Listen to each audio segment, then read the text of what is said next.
welcome back to another Battlefront update. It's absolutely crazy that we're already in February, the month where Battlefront 2 is really set to explode in terms of content. Since covering the game from its launch back in November 2017, I've never been this excited for a content update.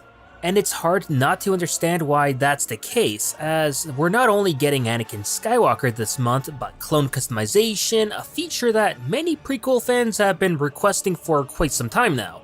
And of course, we can't forget about the Titan mode, the new large-scale game mode. So today, we're going to be diving a little deeper into what exactly we'll be getting in this fantastic monthly update and see if it'll be worth the wait. First up, we gotta of course talk about Anakin. The fan-favorite Jedi turned Sith is coming to Battlefront 2 on the 27th.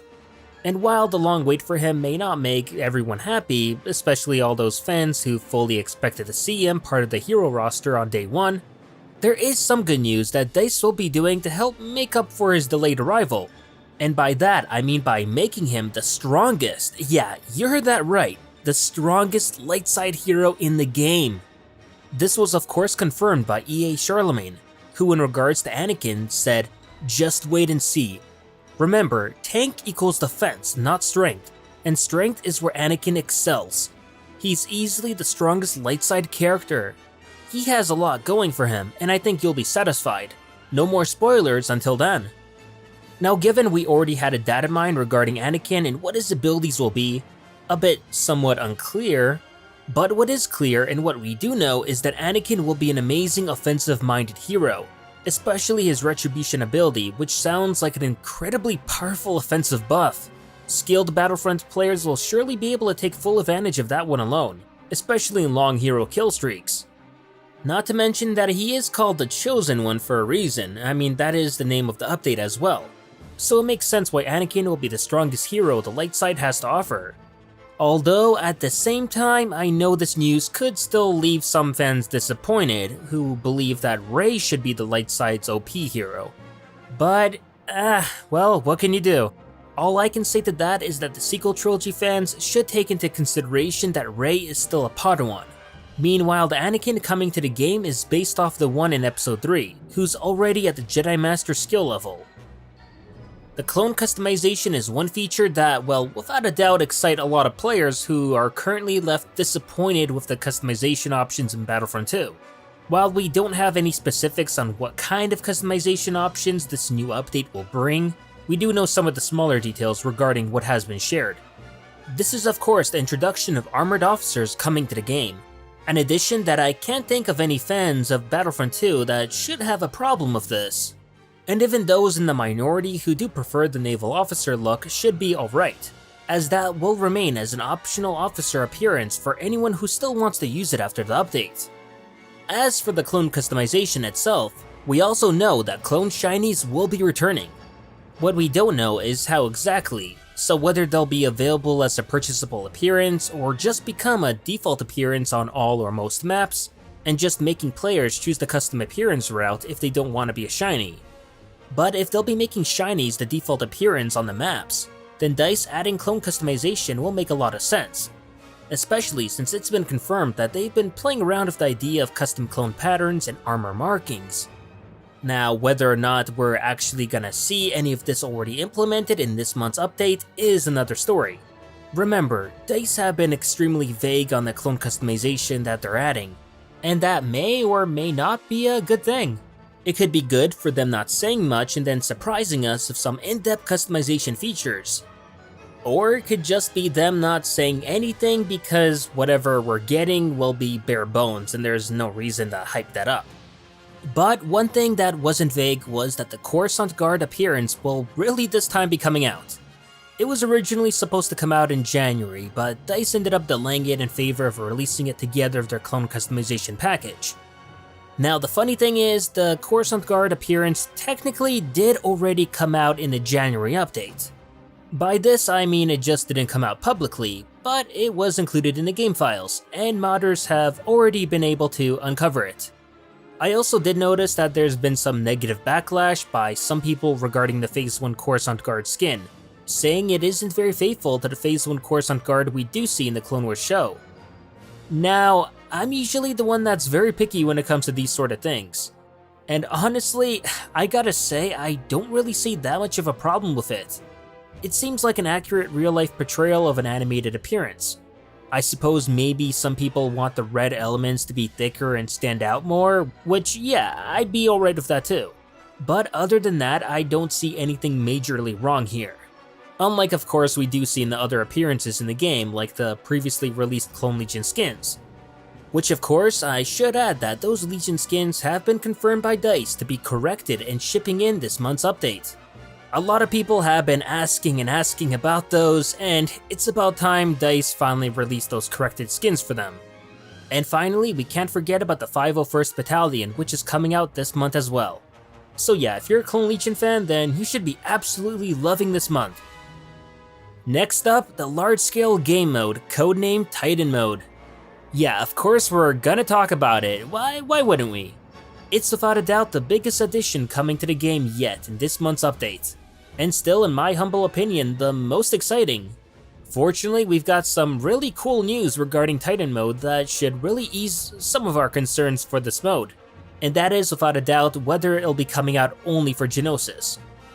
Now, originally Titan Mode was set to come out before Geonosis did. And like I said in past videos, this meant that, no, guaranteed that we'd be getting Titan Mode on the existing maps. However, as we know the story, that got changed and Titan Mode was instead delayed to come out after Geonosis. Which, let's be honest, we all saw that as DICE kind of cheating and only wanting to make Titan Mode available on Geonosis, meaning less work to do. And I have no problem in saying that idea stinks and it's awful. Can you imagine how quickly that'd get boring? No matter how fun Titan Mode is going to be, constantly playing the same map over and over and over again is gonna get old quick, and turn off a lot of people from playing it. I mean, just like at Extraction.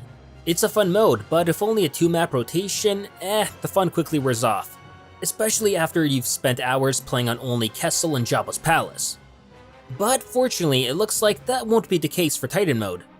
Thanks to Official Mango from our Discord server, he ended up finding reference map files to Titan Mode other than Geonosis, and these being Tatooine and Naboo.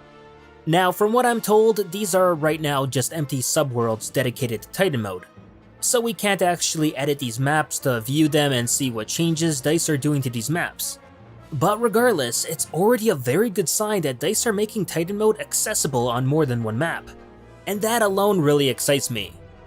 The thing is though, we don't know if these 3 will be the only maps that will come released for Titan Mode this month, and if more are coming out later, or if these are the only ones currently in the game files, but Titan Mode comes out this month on all existing maps.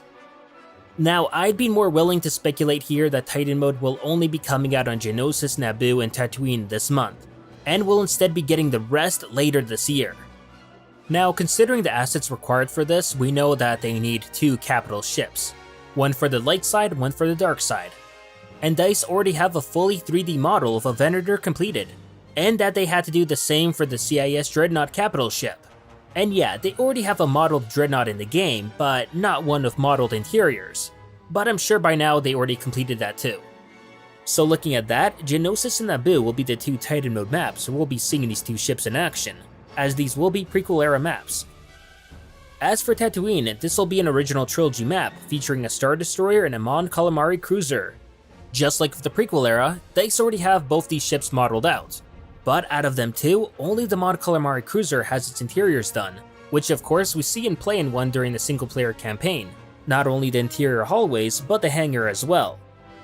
The Star Destroyer on the other hand doesn't have its interiors done.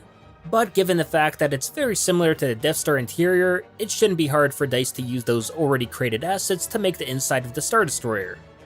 And speaking about Star Destroyers and Mon Calamari cruisers, check out this beauty of a shot of what Titan Mode could very well look like.